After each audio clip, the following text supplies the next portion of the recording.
Hello everyone, my name is Arsh and I am going to make my first ever lecture, which will be a little lengthy.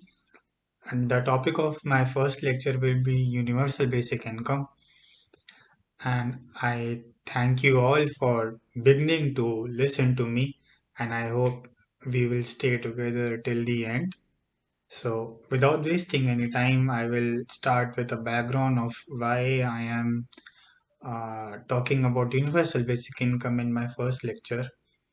So, the reason I am talking about universal basic income is because most of us, or almost all of us, are not familiar with the proportion or proportion of population or the section of society who earns a very minimal income, who earns an income which covers only their basic needs and sometimes not even basic needs, such as health and education, right?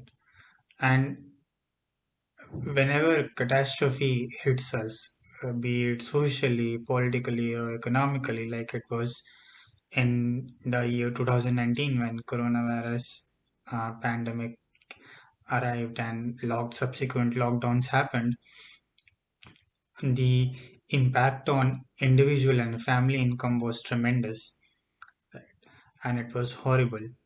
During that period, some of the people or families in the society were able to smooth their consumption by using their earlier savings or liquidating their investments. But the large proportion of people and families didn't earn so much money that they could save it or could invest in somewhere, right? And those were the people who were most impacted, right? So this lecture is concerning those people who are earning minimal income or are not even earning minimal income, which by minimal income I mean that they are not able to cover their basic necessities such as food, shelter, uh, health, education, right? So keeping these people in mind, we will continue with the lecture. And this was a background about this was the context which I want to give about this topic.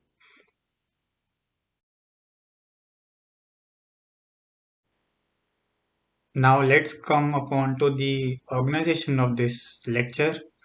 Uh, so I will not directly be jumping onto the topic of universal basic income. If you can see in the list of contents, universal basic incomes comes to the uh, fourth point, right? So that does not mean that I'm going to bore you or I'm going to, torture you to lead you to the main topic of universal basic income. The reason I want to, the reason I don't want to jump onto universal basic income like a rabbit is because it's because in order to understand the depth of the issue or a topic, we need to understand how it evolved, right? And if you want to understand a human being, you always ask, what was your past? Do you have any parents, or what is your financial background? Are you an introvert, extrovert, or ambivert? So, in order to understand any topic uh, in any situation or in any subject, always try to understand it from the past, from how it evolved and why it evolved, and what are its implications for the present and the future. Right?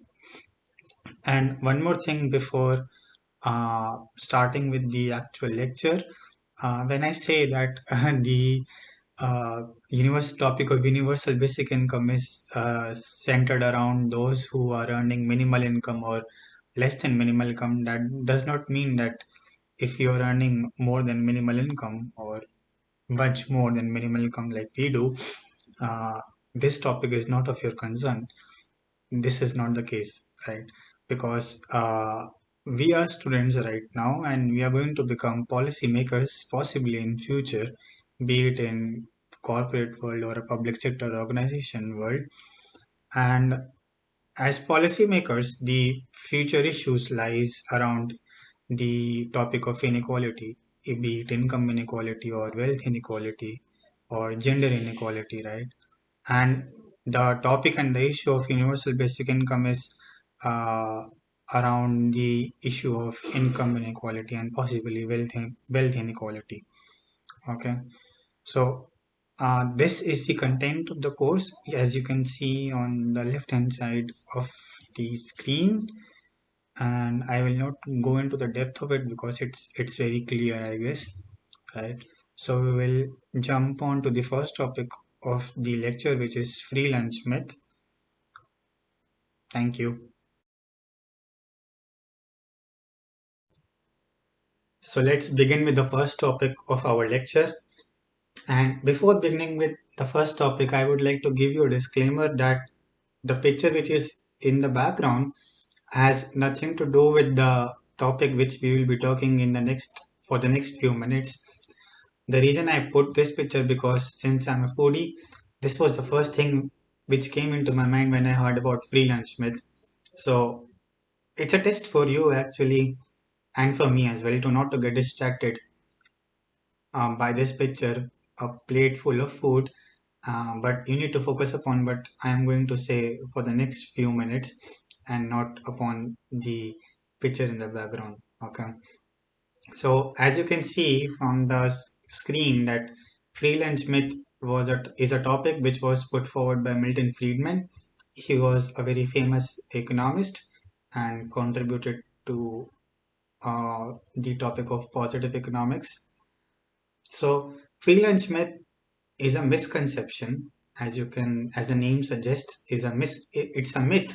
It's a misconception among layman and general public that the goods and services provided by the government is at free of cost. So since it is a myth, right, it's a misconception, the reality is very different. The reality is that whatever the government is providing to us is not at free of cost. Somebody from us, from the public, either directly or indirectly, is paying for what the government is providing to us, right? The reason we are discussing this topic is because it is somehow related to universal basic income. Actually, all the topics which we will be discussing UBI, which we will be discussing before UBI, is linked to universal basic income. Okay. Now let me give you an example, right? Uh, so whenever we go to restaurants, right, we take some food for takeaway, like we need some extra tissues or some extra forks, some extra spoons, right? I like to have free things, right? I like to have a free entry before 10 a.m. into bars or clubs, right? But in reality, even if I am getting something for free, it is not actually free, right? If I get a free entry in a club, I am pretty sure that somebody is paying for me on my behalf. Okay. So another example is when in childhood when we used to go to birthday parties for our friends, uh, we obviously used to go for a good food and cake, right? But we do take something with us, right? And it was a birthday gift. So that the cost of the gift is a cost of that free food and free cake, right? So in a nutshell, if somebody asks you what is free lunch myth, you need to know that you just need to tell him or her that nothing in this world is free of cost, right?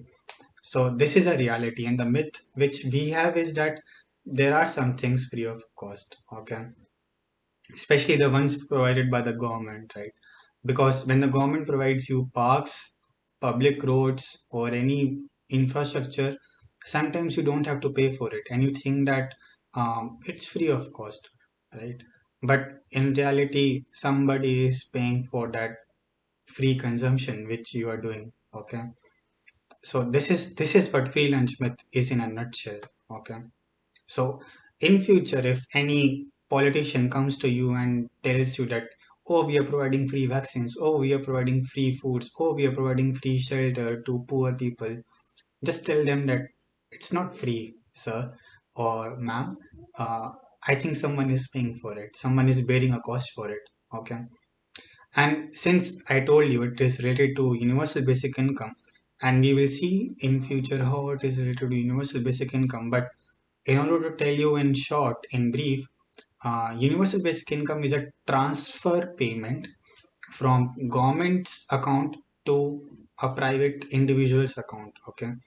And the reason I focus upon transfer payment is because transfer payment is a payment when government transfers money from their account to individual account in a private account, right? So that does not mean that in transfer payments and the individual does not have to pay something back. There is no quid pro quo in transfer payments.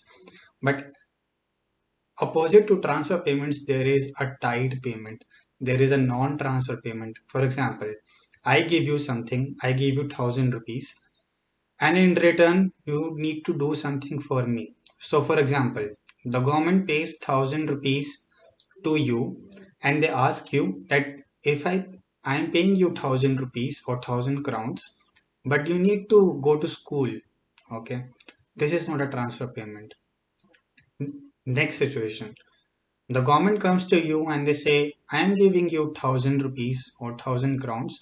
You don't need to do anything for me. This is a transfer payment, right? And this is the essence of UBI, but not the whole essence of UBI, but the essence of UBI. So if the government is paying you 1,000 rupees or 1,000 crowns and you don't have to do something in return for the government, it's a transfer payment. And this is a part of you. This is a basically, in simple terms, universal basic income, but not complete picture, of course, right? So, and this 1,000 rupees or 1,000 crowns which the government pays you, somebody is paying for 1,000 crowns of transfer payment to you. Okay, even though you are not giving something in return, there is no transaction, there is no quid, there is no quid pro quo. Still, somebody, not you, not the government, but somebody else is paying for you for the transfer payment of 1,000 crowns or 1,000 rupees to you. Okay. I hope you understood the essence of freelance myth. We are not going into the depth of any topic before universal basic income. So, in case you don't understand or I am not able to explain it in a clear way, what is freelance myth, I have given an alternative explanation to the same topic, and the link of the video on the alternate explanation is will be in the description or in the references or somewhere you will find it. I will make it available to you as any way as possible. So you can check that video as well if you want to for an alternate explanation. Thank you.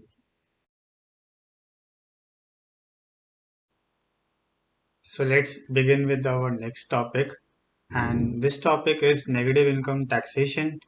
It is also known as reverse taxation. And this idea of negative income taxation was given by an economist, which we already discussed in the last topic. So now you have to see whether you were concentrating on the last topic or not, and then tell me whether which economist I am referring to. Okay. So negative income tax or reverse taxation is based upon the principle of doctrine of sufficiency. Now you may have realized, especially those who stay away from their home, that in a month, wherever you are, whether you are in Prague or any city you are, you need some amount of money to cover your basic necessities such as food, shelter, education, and health, right? And this this actually is doctrine of sufficiency. The amount you require to fulfill your basic necessities in a particular period of time. For example, in a month, you may need 10,000 Czech crowns to live uh, with basic necessities in Prague. Okay. Similarly, if you are staying in Delhi, you need 25 to 30,000 rupees per month to fulfill your basic necessities, right? So this is doctrine of sufficiency. Now, in economic terms, there is something known as poverty line, right? Poverty line is a threshold where uh, if you're earning if you're earning at a particular level, for example, say 1,000 crowns, if you are earning less than 1,000 crowns, you're considered poor because you're not able to fulfill or buy the basic necessities such as food, shelter, health, and education, right? So this is related to the concept of poverty line. But there is also something known as threshold income. Threshold income is an income which uh, which decides whether your income will be taxed or not. So, for example, hypothetically, in India, if you're earning rupees 5 lakhs per annum, which is 500,000 per annum, your income is taxed. But if you're earning below 500,000 per annum, 5 lakhs per annum, your income is not taxed, right? And in this concept, we will be talking about the threshold income. Okay. Now, why are we talking about sufficiency and uh, poverty line or threshold income? So the reason we are talking about poverty line or sufficiency is because when you are earning below the poverty line, you struggle to cater yourself with the basic necessities, right? But if you're earning above poverty line or if you're earning above threshold income, you are more relaxed. You're in a more relaxed environment because you're able to cover your basic necessities, right? So since you're able to cover your basic necessities, you can focus upon your development, on your other goals, right?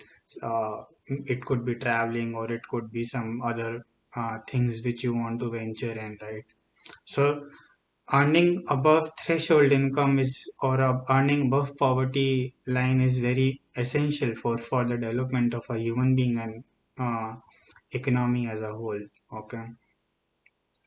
The next 3 points, which is no zero income, partial infillment of income gap, or more efficient and less leaky, we will be talking about these 3 points in the next few minutes, but not now. Now let's see negative income taxation through the prism of a hypothetical example. Okay. Now suppose say I am in Czech Republic, which is a beautiful country to live in, of course, uh, and the government of Czech Republic has decided that 1,000 Czech crowns is a threshold income. Okay, which is enough to buy you basic necessities to live in Czech Republic for a period of 1 month. Okay, but unfortunately, I am earning only 600 Czech crowns, which is my income. Okay, I will shift this myself to here. Okay, so I am able to earn only 600 Czech crowns, my poor soul. Uh, so basically, I'm short of 400 Czech crowns to cover my basic necessities to reach the threshold income, right? Now the government see that I am only earning only 600 Czech crowns, so they run to me hypothetically, of course, and they ask me, let us help you, Harsh, to reach near to threshold income. Okay, so I asked them, what will you do for me? Okay, and they say that we will pay you a negative income tax rate of 70%. Okay, so what does this mean actually? So the government will pay me the 70% of the income gap which I am currently facing. Okay, the income gap right now is 400 Czech crowns, and the government will pay me 70% of it. And the 70% of 400 Czech crowns is 280 Czech crowns. Okay, I am very happy because it has relieved some of my pressure so that I can buy some food or my medicines which I require, right? Okay, so this is basically in negative income tax. The government comes to you and it helps you to reach closer to the threshold income. Okay, so yeah, and now let's go back to the points which we were referring, which I was referring to the last 3 points. Okay. Now, there are certain conditions about negative income taxation. Okay, the government is no fool or no child to pay anyone who is earning below 1,000 Czech crowns. Okay, so now what if I am not earning anything at all? If I know that government will come to me and help me, and if I'm like a greedy person, I will stop working at all. I will say, okay, the government is coming to me to help me. I will not work at all. I will not earn even a zero Czech crown. I will not earn anything, and the government will pay me 70% of my income gap, which is 700 Czech crowns. Okay, and I will be relaxing. Okay, so this is not the case. The government will obviously always decides that there you have to earn minimum income to become eligible for negative income tax rate. Okay, so I might have to earn at least 200 or 300 Czech crowns to be eligible for this scheme. Now the second point is that partial fulfillment of income gap. Now you must have this question came to my mind, but I'm not sure if it came to your mind that why only 70% of the income gap, right? So the reason why the government is not uh, paying me 100% of the income gap and only 70% of the income gap is because the government does not want me to lose an incentive to work at all, right? So basically, the intention of negative income tax is not to take you to the threshold income, but to take you closer to the threshold income. Okay, and this kind of transfer payment. Now, basically, this is a transfer payment. Okay, now there's no quid pro quo in this thing. Okay, the government pays you the certain proportion of income gap, and that's all. You don't have to pay anything back to them or do any kind of job for them. Okay, so this kind of system is more efficient and less leaky because you're filing an income statement and then government comes to know that you're earning less than 1,000 Czech crowns. So this comes in the mainstream uh, of the economic system. Okay. So in this example now, my new income is 600 plus 280 Czech crowns, which is 880 Czech crowns. Now I am only 120 Czech crowns short of my 1,000 crown threshold income. So I will be now motivated to work harder, maybe to earn 120 Czech crowns and finish it off. Okay. Now this this example is this is another example which you should try, I guess, and I think you should try it and see how do you calculate it. Okay, you have to calculate the income gap, you have to calculate how much the government will transfer you the money at the negative income tax rate of 60%. Now, in this case, the negative income tax rate is 60% because now this is another country which you can imagine whichever country you are in.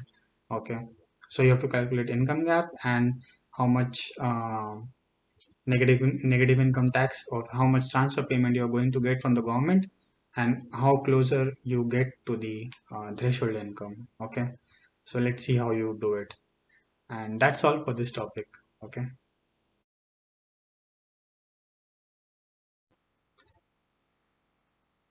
So finally coming to the main topic of this lecture, or the topic which on which the lecture name is upon, right? This does not mean that the previous topics which we discussed are of no use, but yeah, UBI now. Okay. So in simple jargon and in quotes, a basic income is a periodic cash payment unconditionally delivered to all on an individual basis without means test or work requirement. Now, you must have noticed that I am focusing upon periodic, unconditional, all, means test, or work requirement. Now, the reason I'm focusing upon these terms is because these terms complete the essence of universal basic income. Okay, and we will see how. And a disclaimer before I begin again explaining the essence of universal basic income. This definition, since it is in quotes, it is adopted by from the Basic Income Earth Network, which is an organization responsible for doing quality research on universal basic income and making people aware, policymakers and people aware about universal basic income. So let's focus upon the first term which I focused upon, which is periodic. Now, when I say universal basic income is periodic, it means that a certain amount from the government's account to the individual account is paid, okay, is paid regularly. It is paid periodically. Usually, this period is every month, okay, and it may vary from different geographical regions. It may vary from quarterly or yearly, maybe. Okay, but it is periodic. Okay, it is not a one-time lump sum payment. The second, thing which covers the essence of universal basic income is cash payment. Now, it is paid in an appropriate medium of exchange, allowing those who receive it to decide what they spend it on. Now, you remember we talked about transfer payments and non-transfer payments. This is where it happens. Okay, if government is giving you 1,000 rupees or 1,000 crowns monthly periodically, you know you are free to do whatever you want to do with 1,000 crowns or 1,000 rupees. The government will not stop you from doing anything out of that 1,000 rupees and 1,000 crowns unless it is illegal or not according to the law of land. Okay, so it is not a tied payment. Okay, it is not a voucher or it is not paid in exchange of any services. Okay, the third thing is individual. Okay, it is paid on an individual basis. Now, from time to time, I am telling you, a UBI is a payment from government account to a private individual account. Okay, now this means that each person who is eligible in a policy setup will receive universal basic income periodically, a trans which will be a cash transfer payment. Okay, and it will be individual. Now, in some cases, I have when I was researching about it, in some cases, universal basic income is transferred from government account to a family account. Okay, the whole family receives the benefit of universal basic income. So the government transfers one amount for whole family, but not each individual member of the family. Okay, so this thing is not applicable to each and every case study of UBI. The fourth point is universal. Now, this is where the politics of universal basic income comes out. Okay, universal basic income means that it will be paid to all, irrespective of you are rich, you are ultra rich, whoever you are, you will be paid universal basic income. That is for sure. Now, this is where politics of UBI comes in, because UBI naturally is for those who are poor, who are not able to afford their basic necessities, right? It is technically it is to maintain, to equalize the income and wealth levels in the society. But when the rich gets the same 1,000 crowns as the poor person gets, then the politics comes in between, right? That is why in some countries the notion of quasi universal basic income comes in. Okay, where you are not where you're targeting a certain section of population, that only these section of population will get universal basic income and rest will not. Okay, the reason why universality of basic income is helpful is because when you don't have to target a specific population, right, then nobody's left out. When you are universally distributing something, in my country I have 1,000 citizens.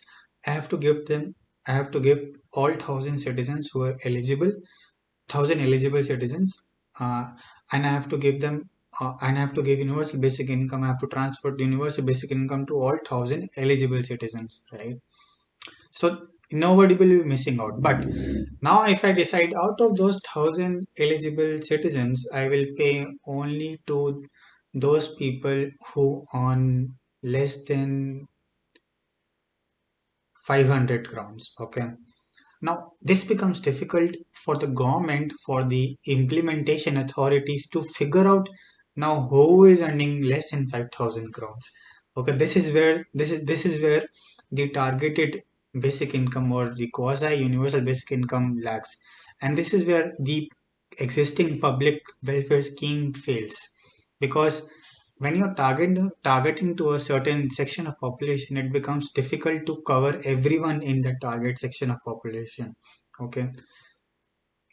The fifth and the most important thing, again, the point of transfer payment will come in this, is that universal basic income is unconditional. Okay. It again, that point of transfer payment is coming again here. That you don't, if you're eligible, you will get 1,000 crowns or 1,000 rupees, irrespective of and there is no quid pro quo in it. Okay, so this is the universal basic income in all essence, and the 5 points is completing uh, the topic of universal basic income. Now, why are we even talking about universal basic income? Why have taken so much pain to prepare this lecture for you, and why have you taken so much pain to listen to me till now? The reason why I have made this lecture on universal basic income, because it provides universal basic income is a very good alternative to the current system which we have been uh, implementing and experiencing till now. Now, even before COVID-19, we have been seeing that there is a way of doing things in the world, right? And the way of doing things in the world is has not been constant anymore. It's changing so rapidly, and the driver behind this rapid change all around the world is technology, right?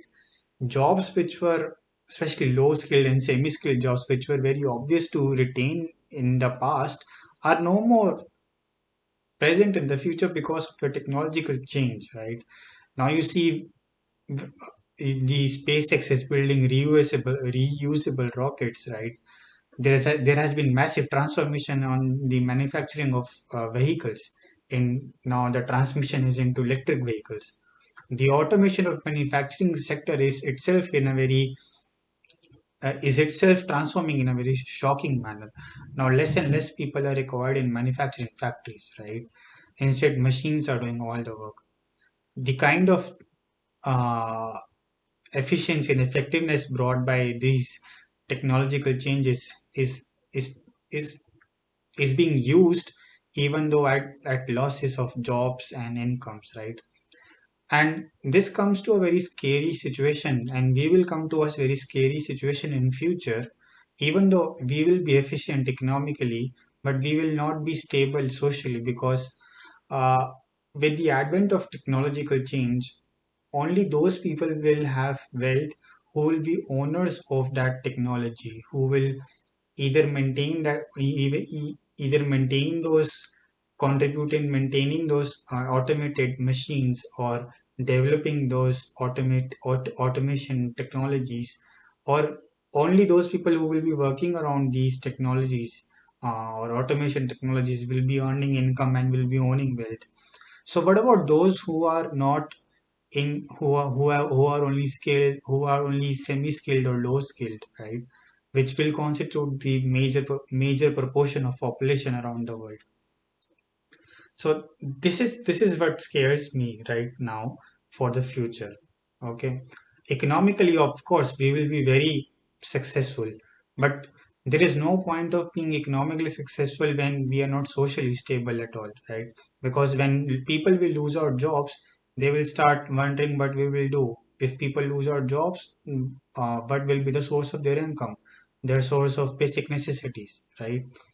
And this is something known as income or wealth inequality when the major proportion of wealth in a country is owned by few few people or few proportion of population. This is something known as income and wealth inequality, and this is not something which will be happening in future. Income and wealth inequality is existing at present, right? There has been a lot of research by organizations like Oxfam where they give out where they find that 60 to 70% of the income of a country is owned, or wealth of a country is owned by only 2% of the population.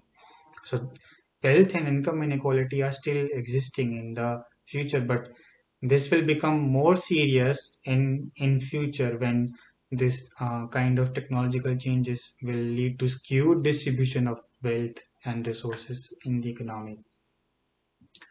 And so the reason why we have uh, inequality at present is because of the failure of current distribution system. Now we have been changing a lot economically because this is driven by innovation in private sector or innovation by the private owners of capital.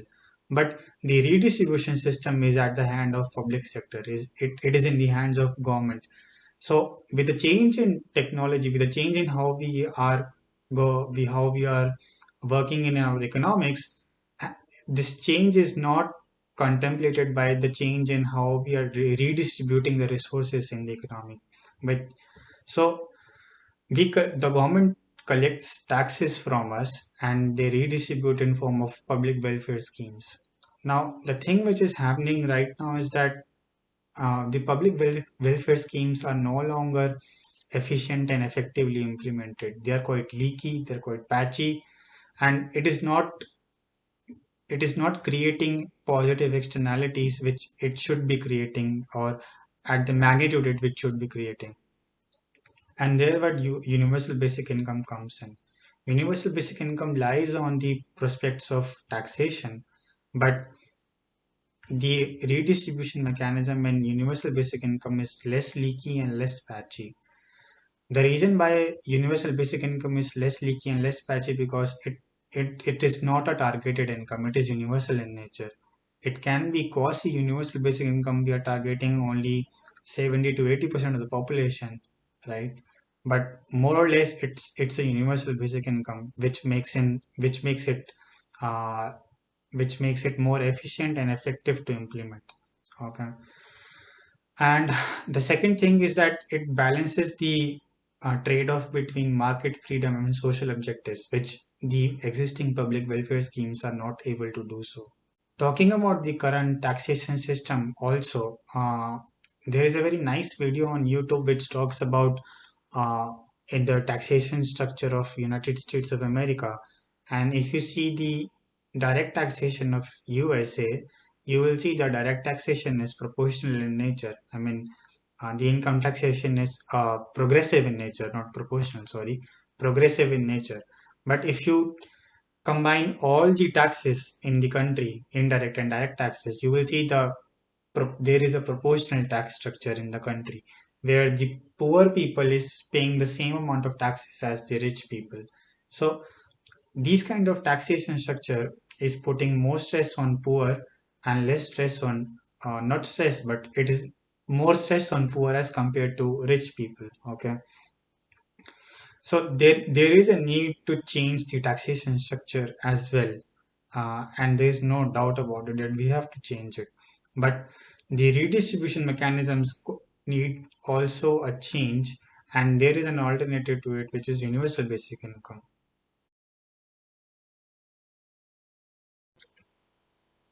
Let's jump to now the real life examples of universal basic income. In other words, universal basic income is neither a vague concept nor just an idea, because universal basic income has been transformed into policy making and public policy implementation from time to time and across geographical regions.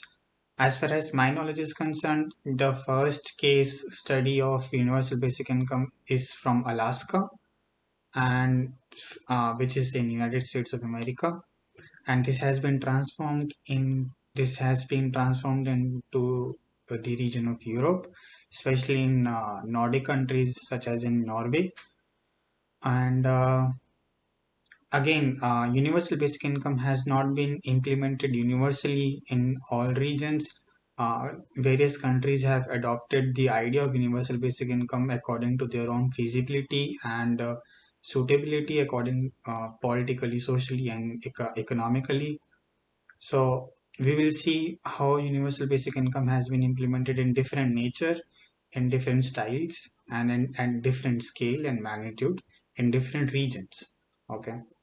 Unfortunately, we will not be covering all the case studies as being mentioned in this slide because of the paucity of time. Time is a scarce resource, as you all know, and we have to optimally use it to our maximum benefit. So the slides itself of the case studies are self-explanatory.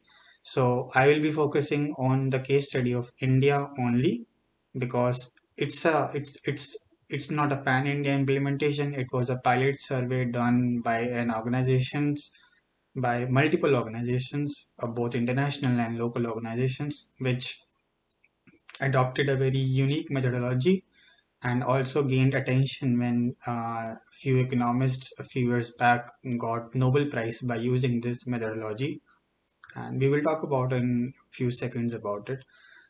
So yeah, let me take you through the slides of the case studies. So this is the case study of Alaska in USA and the Republic of Korea. This is India, which we will be talking about in few minutes, and this is Iran. So I will also attach the research papers to these case studies in case you're interested. If not, then slides are self-explanatory in nature. Okay. So let's talk about India. The methodology in this case study, which I was talking about, is randomized controlled trials, which, as I mentioned before, gained attention because the few economists, especially Indian economists, used this methodology to in his research, which also gained him Nobel Prize in economics. So, since this was a pilot survey in a state of Madhya Pradesh in India, this pilot survey was implemented with the help of local organization and international organization. And in randomized control trials, what is in the methodology of RCT, which is randomized control trials, you have a control group and a target group. So control group gets the does not get the benefits of universal basic income, whereas target group gets the benefits of universal basic income, which is a transfer payment, which is periodic and a fixed cash payment. So when you're taking these two groups, you can understand when the universal basic income is not implemented and universal basic income is implemented on the similar set of population. So in both groups, the nature of population is similar, and you see what is the impact of not getting universal basic income and what is the impact of getting universal basic income. So the contrast help us in getting a useful evidence and effective evidence which will pitch for pan-India implementation of universal basic income if the effects are positive. So in this study, the findings, we will focus on the findings. So one of the findings is that by giving universal basic income, the percentage of households which had at least one bed increased from almost 36% to 83%. Right? The ownership of mobile among the beneficiaries of universal basic income increased from 9% to 61%. And this is a very huge increase. Right? So another finding is that before the pilot study of universal basic income, only 45% of the beneficiaries claimed that they had insufficient income to provide themselves with sufficient food. But now, after the pilot survey of universal basic income implementation, this percentage fell down to almost 20% by the time this project ended. So this was the case we were talking about, covering minimal or basic needs which are necessary to live in a particular period of time. So we can see that in this case, universal basic income helped the beneficiaries in fulfilling their basic needs. Okay. Then again, the consumption of pulses and lentils, which are important food uh, in India, increased from 0. Almost 300 grams to uh, 4 kilograms per family per month. Vegetable consumption increased from 600 grams to 5.5 kgs per month per family. The proportion of children with normal weight for age had increased from almost 40% to almost 60%. Now, this is showing how nutritional or the food consumption is impacted when you are providing them periodic cash payment or tran- periodic cash transfer payment. So this is the kind of impact which universal basic income can provide and not existing public welfare schemes. Then again, people in pilot villages increase spending on education. So now we are talking about the target population, which were received universal basic income, right?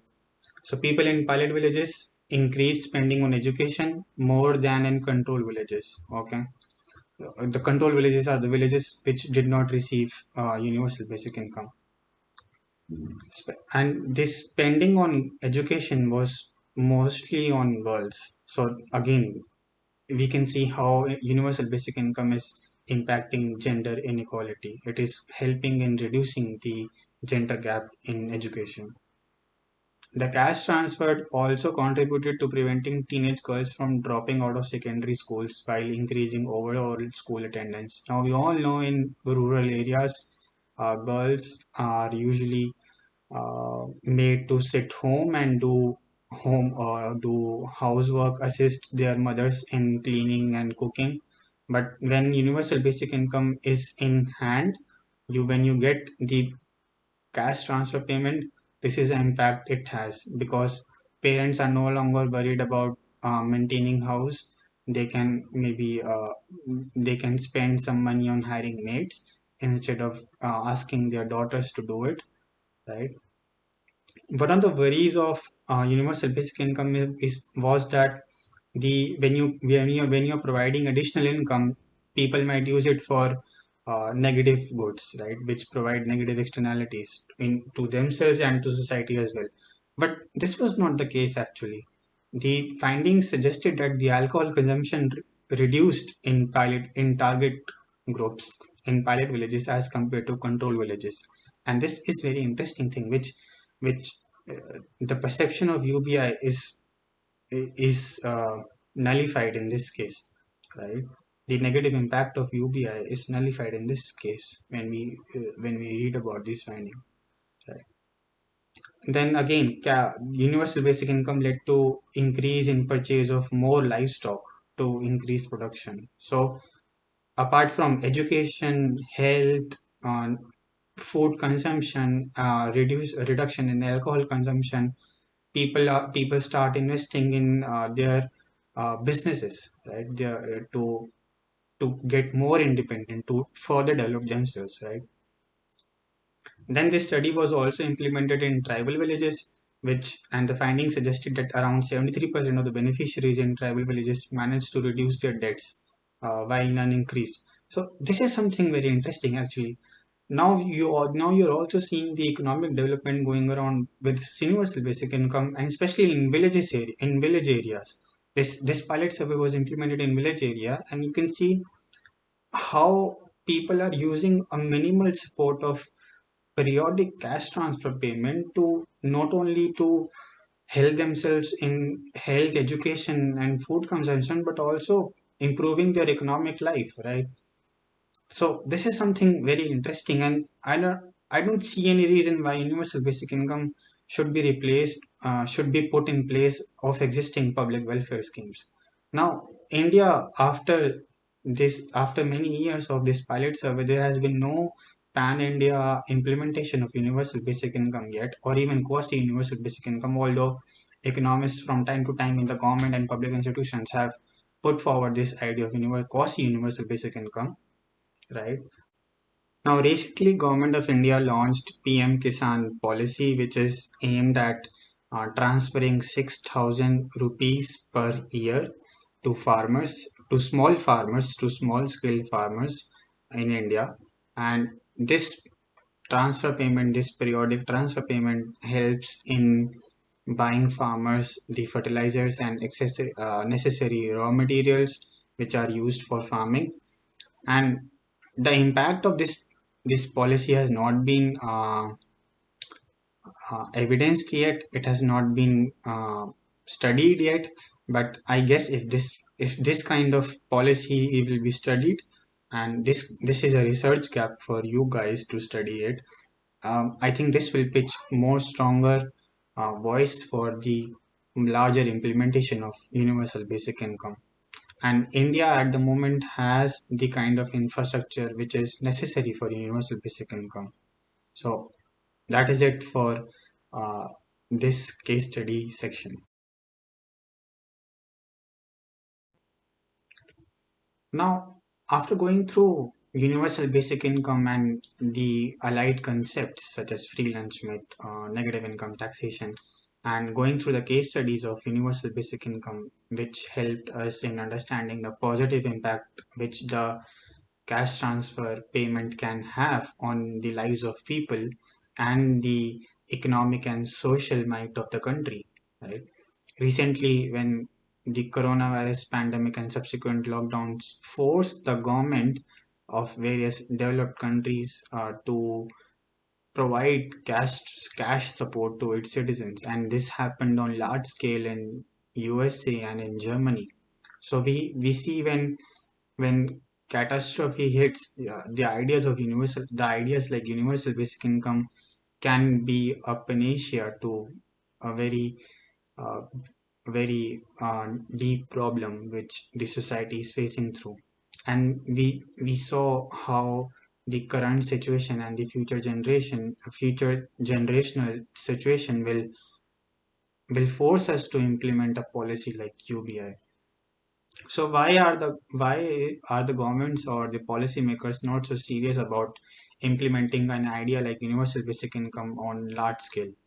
So first challenge, which is the most important challenge, which is the most serious challenge, is financing. So as we have seen, universal basic income is not a free lunch. So when your universal basic income will not come out of by printing money, yeah, the source of universal basic income has to be taxes, right? And the taxes will be levied on the people, uh, right, who might or might not get universal basic income. So current public welfare schemes are financed by taxes, and so does the universal basic income. So we need to make the government and the policymakers need to make a portfolio for, and in their portfolio, they need to make space for universal basic income by getting rid of inefficient and ineffective public welfare schemes so that they can make space for universal basic income. Or in some countries, they might even have to get rid of all public welfare schemes and then make space for universal basic income, because it's not an easy gift to give to its citizens. Mostly we'll see that in countries like Norway and in Alaska, universal basic income is financed through the revenues generated from selling or exporting petroleum products. Now, I do not believe in this kind of thing, because on the one hand you are polluting the environment, and on the other hand you are talking about providing cash transfer payments. But these are the countries which are the role models for universal basic income, and they are able to generate funds by selling petroleum products. So I mean, there is a trade-off, because as soon they will be out of petroleum products, and then they cannot finance the universal basic income at all, right? But every country has their own sovereign fund, and there is a way to generate finances to fund this universal basic income. So for me, after going through an intensive research, universal basic income is not a free lunch, of course, but it is not impossible to finance it at all. And we will see why we are not able to finance, what are the motives of not financing it. The second challenge is the inflationary pressure.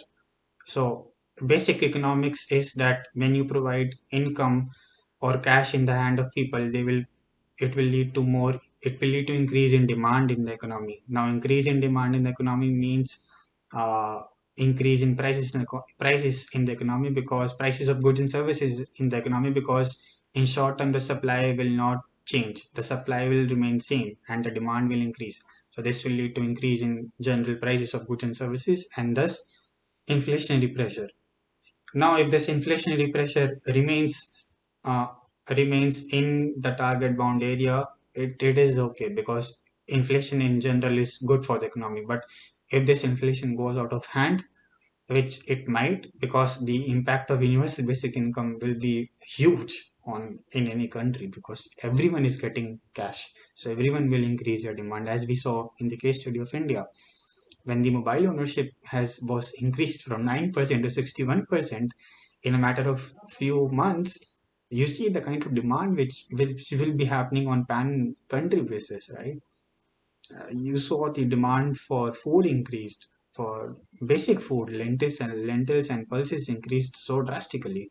So what kind of impact it would have on pan India basis, right?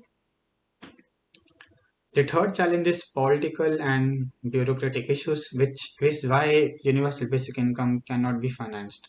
This is my personal opinion, and you can see the emotion coming out of me. So, in public economics, we must have heard about the uh, theory of bureaucratic power, where bureaucrats try to make sure that the budget of their department is as high as possible, because higher the budget, more the power these bureaucrats have in the governance structure of any country. Now, universal basic income as an idea is will be effective and efficient, because it will get rid of all the bureaucratic uh, clearances and bureaucratic interventions, in as we see in public welfare schemes currently. In current public welfare schemes, the role of bureaucracy is intensive. It is bureaucratic intensive public welfare schemes, I should say, or BIS, bureaucratic intensive schemes, because at every stage of implementation you need a favor for bureaucrats to implement it effectively and efficiently. But this is not the case of universal basic income. Universal basic income is a simple idea. Everyone has a bank account. Every beneficiary should have a bank account, and the government also have a bank account. So they will transfer every month 1000 rupees, crowns, dollars, whatever it is, to their bank accounts, or they will mail order it, or they will it the cash transfer is the by physically by cash it is not possible, so either by mail order or by bank transfer. And India as a country has that kind of infrastructure because of the uh, noble schemes of the government, where everyone got a bank account. So universal basic income gets us rid of this political and bureaucratic issues, which is a good thing, right? But it is a bad thing, because these bureaucrats have to make policies about universal basic income. So it I don't know when it will be implemented in pan India basis. So yeah. The last point is infrastructure, financial inclusion, and database of citizens. Now, as I just few seconds before mentioned, India has that kind of infrastructure because of the noble policies of the government. Almost every individual have a bank account in India, all because almost individual is connected to has a biometric identity, which makes sure that government has database of all individuals of citizens of the country. And these kind of databases and infrastructure is already available in developed countries such as United States of America and European countries. So I mean, uh, some of the countries have get ridden of these challenges, but not most of the countries. So yeah, or most of the countries have yet to get rid of all these challenges. And so this is all in the challenges section.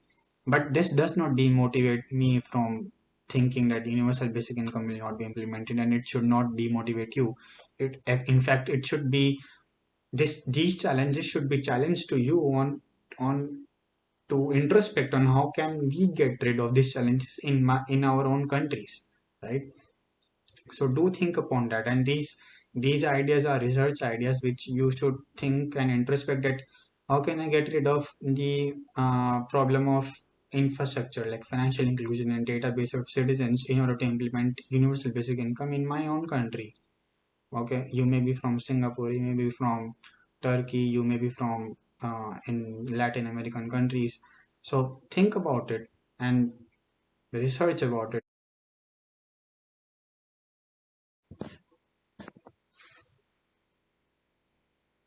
Now we are almost at the end of this lecture, and I hope it was not boring because of my uh, slow speed of speaking, because I think and speak at the same time. And since we are in the online communication mode, I have been trained or I have been learning to speak slowly and loudly so that everyone understands what kind of English I am speaking, because everyone has different accent and a style of speaking. But before ending, almost ending with the lecture, uh, I mean, the question which arises in my mind is that in present time, there have been a lot of experiments and case studies around universal basic income and its implementation. And a lot of researchers have done the study on the impact of universal basic income from developed regions to developing regions to even poor regions across the globe. But the question which pinches my mind, or which comes to my mind, is that why UBI has not been implemented in any country at a large scale till now. Okay, and this question is upon you to reflect. But since I was thinking about the possible answer of this question as well, as a good student, uh, I'm referring to myself. The reason I think that this the policy of UBI, Universal Basic Income, has not been implemented at a large scale in any country till now, or because UBI as a concept has been pampered a lot by economists itself. It has not been given enough attention in the field of public policy or policy analysis. Since the since the case of UBI has always been approached and promoted by economists, it becomes a very hard sell, because economists can do a good research, but they are not good sellers, right? And they're not good implementers as well, in my view, of course. But if there is a public policy expert, if there is a policy analyst, or there is a policy maker in question who is pampering this topic of UBI, he or she will have a good knowledge about how to convert this idea of UBI, this work of UBI, which has been going on in small scales, how to convert it into a large scale thing, which requires a lot of knowledge about the politics, philosophy, and legality and management of any of this topic in a particular if to be implemented in a particular geographical region.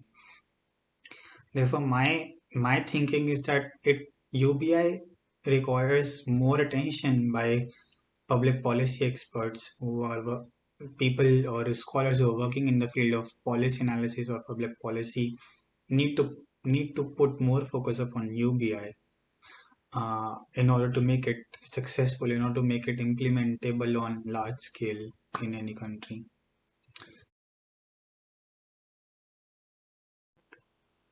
Okay, so we are at the end of this lecture on universal basic income and my first attempt to make a lecture on universal basic income. So I hope your ears are not paining, you are not having a headache, your eyes are not closing, and you are not yawning. If yes, then I should apologize for being boring, or the content being boring. I don't know. It's very difficult to set accountability in a student-teacher relationship, but I will try my best I tried my best to make sure that you understand the concept of universal basic income if not understand, make you aware about the concept of universal basic income. And if aware about it, then you should research about it, make sure that how it is implemented or not implemented in your country, or how you can use it for the welfare of your own country, for your own citizens, because this is the ultimate aim of education, according to me. Because if your education does not help the people of your society or this globe, then it is not of any use. So make it of use if you like the concept of universal basic income, if you got attracted to this concept of UBI. Now, as you don't know, in any conversation, the listening part should be 75% of the conversation, but this time it has been 100%. So now it is your time to make a conversation with me by doing a small quiz on this very interesting IT platform called Kahoot. And it is a very interesting platform. It just consists of simple questions about what we just or what I just spoke about. In case you don't know any answers, you will not be judged, because I'm not that kind of teacher who judges student on the basis of their marks. And I don't believe in the examination itself. That is why I'm calling it quiz. I mean, you know, like, so this quiz is not to judge you, but to just make you aware about such interesting platforms which you don't usually experience um, in your daily studies or daily education life. So this is a way to make learning more interesting, and that's it. So no other intentions apart from it. Thank you all for listening to me till now. If you have listened to me till now, of course, and I hope I will receive your feedback on how was the lecture, positive or negative or neutral. I don't. It doesn't matter to me. All it matters to me that you provide me a feedback for my attempt to make my first lecture, and that's all. Thank you so much for listening to me again. Bye. Take care and happy learning.